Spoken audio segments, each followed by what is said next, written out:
Let's go. Yeah. There's somebody I want to talk to here. And your name is? My name is Bob Lockhart. I'm a former member of the Canadian Airborne Regiment. Listen, I'm going to ask you a question. I never debated this issue on video, and we'll ask you. What happened that the Airborne were dismissed? We had a tragic occurrence. One of the members of the regiment was convicted in Somalia of torture and murder. And as a result of that, the Canadian Airborne Regiment was disbanded by Prime Minister Chrétien.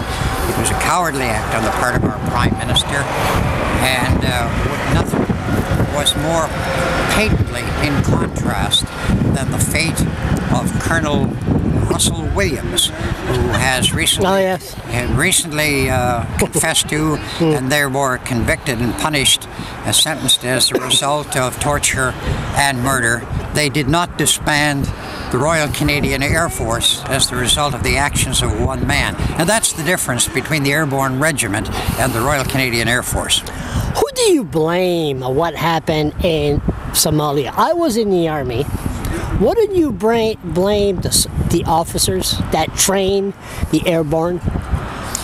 The fault lies solely and completely with the persons charged in this situation.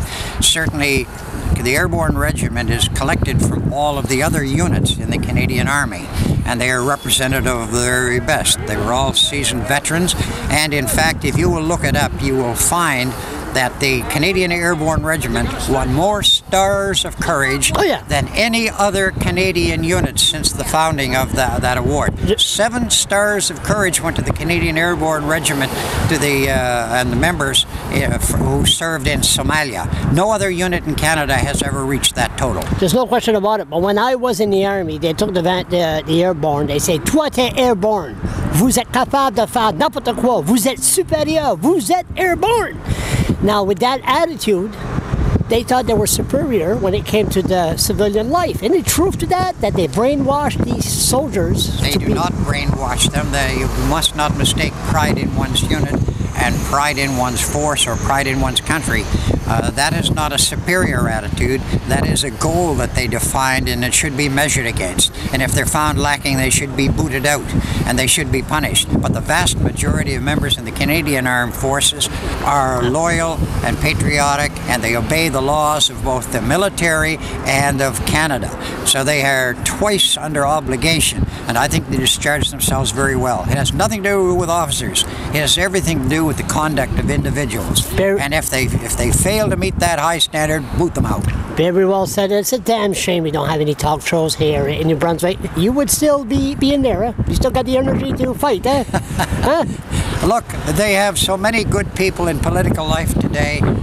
There's always openings, but I did my turn. I did my service.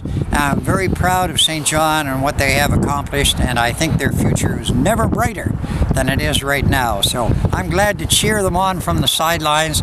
I did my share. Now it's somebody else's turn. Very well said. Thank you very much. Bye. Always a pleasure. Charles.